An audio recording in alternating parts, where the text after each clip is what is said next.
అయ్యగారికి, అమ్మగారికి నా వందనాలండి. దేవునికి వందనాలు చెల్లించుకుంటాను.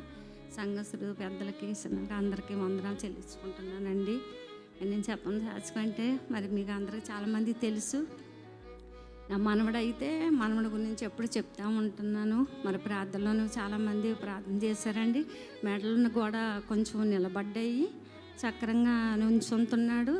కానీ బాబుకి మనవడికి జ్వరం వస్తుంది, తగ్గుతుంది, మళ్ళీ వస్తుంది, మళ్ళీ తగ్గిపోతుంది, మళ్ళీ వస్తుంది, మళ్ళీ తగ్గిపోతుంది. తీసుకొచ్చింది మొన్నే మా ఇంటికి తీసుకెళ్ళి హాస్పిటల్లో చూపించామండి. కొంచెం బాగుంది, మళ్ళీ వాళ్ళ ఇంటికి వెళ్ళిపోయింది. అయితే సరేలే అని చెప్పేసి నేను ఊరుకున్నానండి. మేము వెళ్ళి అయితే సరే ఇల్లు కట్టుకున్నాము. నేను ఇల్లు కడతానని అస్సలు నేను ఊహించుకోలేదండి.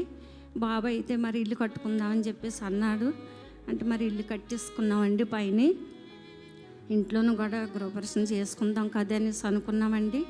అక్క అయితే చెప్పలేమండి అసలు కోటమి అని అక్క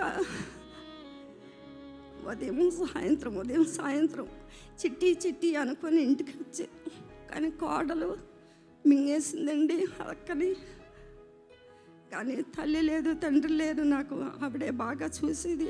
కానీ అటువంటిది కోడలు బాగా మింగేసిందండి. మరి ఆవిడ చనిపోయిందండి. 11వ నెల 27వ తారీఖున చనిపోయింది. మేము ఇంట్లో దిగుదాం కంగారు పడుతున్నాము, అలాగ లేట్ చేస్తామండి. కానీ అక్క మింగేసింది, కానీ చనిపోయిందండి. మరి ఎంత బాధలోనే నేను ఉండేదాన్ని. అలా కముష్ అయిపోయి ఇంట్లోనూ నేను అలాగే ఏడ్చుకొని ఉండితే దానివల్ల దగ్గు వచ్చేసింది. ఎంత దగ్గు అంటే నేను చచ్చిపోతాను అనుకుంటేదానండి. చాలా విపరీతం దగ్గు. హాస్పిటల్కి వెళ్ళి చూపించుకొని కేజీసీకి కూడా వెళ్ళానండి. దగ్గు తగ్గలేదు. అసలు టీబీ హాస్పిటల్కి కూడా వెళ్ళాను, దగ్గు తగ్గలేదు. అక్కడి నుంచి మళ్ళీ టెస్టులు ఇక్కడ చేసుకోమని చెప్పారు. ఇక్కడికి వెళ్ళిన తర్వాత టెస్టులు కూడా చేసుకున్నానండి. అస్సలు దగ్గు తగ్గలేదు. ట్యాబ్లెట్లు వేసేసుకుంటున్నాను. షుగర్ ఒకటి ఉంది, ఆ మందులు ఈ మందులు వేసేసుకుంటున్నాను. నీకు ఏంటి అని ఆ మందులు వేసేసుకుంటున్నావు, నువ్వు చచ్చిపోయింది వెళ్ళగా ఉన్నామని చెప్పేసి అందరూ అనేవారు మా ఇంట్లోనూ. మా బాబు కూడా చాలా బాధపడిపోయేవాడు. అంతలోకి బాబుకి చికెన్ గునే వచ్చింది. ఆడికి కూడా కొద్ది రోజులు హాస్పిటల్కి తీసుకొని వెళ్ళి తగ్గింది. మళ్ళీ చికెన్ గునే నడవలేకపోయాడు, మంచం మించి కింద కాలు పెట్టలేకపోయాడు.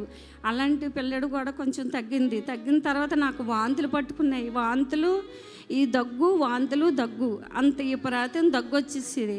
కానీ దగ్గు కూడా తగ్గిందండి. మన పాస్టర్ గారు అక్కడికి వచ్చిన తర్వాత చెప్పాను అయ్యగారికి, అయ్యగారండి నాకు చాలా విపరీతం దగ్గు వస్తుంది అని చెప్పేసి అంటే, నేను ప్రార్థన చేస్తానమ్మా, నువ్వేం బాధపడకని చెప్పి అయ్యగారు ప్రార్థన చేశారనమాట.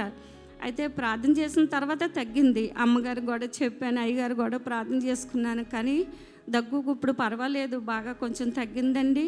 మరి నన్ను అయితే మాత్రం దేవుడు ఎంతకన్నా నన్ను పట్టుకొని బాధపడి ఎంతో నిశ్వాసంతో ఉన్నా సరేనని మరి బిడ్డలు కూడా నా పట్ల ఉన్నారు. కానీ ధైర్యం చెప్తానే ఉంటున్నారు. అక్క అయితే చాలా ఎప్పుడు కమిష్ అయిపోయానండి. కానీ అలాంటి మనిషి చనిపోయిందంటే నేను ఇప్పటికీ బాధపడుతున్నాను. ఇంట్లో ఉంటాను ఒక్కదాన్ని, నేను ఇంట్లో ఉన్నప్పుడు కానీ ఏడ్చుకొని ఉంటున్నాను. అదిగో అలాగే ఏడ్చుకొని ఉంటున్నావా, నువ్వు అలా ఏడ్చుకుని ఉంటున్నావా అంటాడు మా బాబు. ఇంక అలాగే బాధపడిపోతున్నాను. ఏ మూలకెళ్ళా అదే ఆలోచన, అదే జ్ఞానం, నాకు అదే ఆలోచన వచ్చేస్తుంది. పడుకుంటే నిద్ర పట్టదు. అటువంటి మనిషిని కోడలు బాగా మింగేసింది. మరి చచ్చిపోయిన మనిషి కాదండి అసలు. దాని వయసు కూడా 50 సంవత్సరాలు రాలేదు, అయినా చనిపోయింది. ఏం చేస్తామండి, బాగా చూడవక ఆదుకోలేక అటువంటి దానికి ఆస్తంతా అప్పు చెప్పి కూడా దాని జీవితానికి వచ్చింది. మరి చనిపోయిందండి. మరి ఆ బిడ్డ అయితే నేను ఎంతగానో బాధపడ్డాను. మన ఆరోగ్యం గురించి చెయ్యి కొంచెం విపరీతంగా నొప్పి ఉందండి. ఆ నొప్పి గురించి కొంచెం తగ్గినట్టుగా మీరు అందరూ ప్రార్థనలో పెట్టమని నేను బ్రతిమలాడుకోవడానికి అడిగి వెళ్ళుకుంటున్నాను. సన్న సాక్షిని దేవుడు దీవించు కాక ఆమె.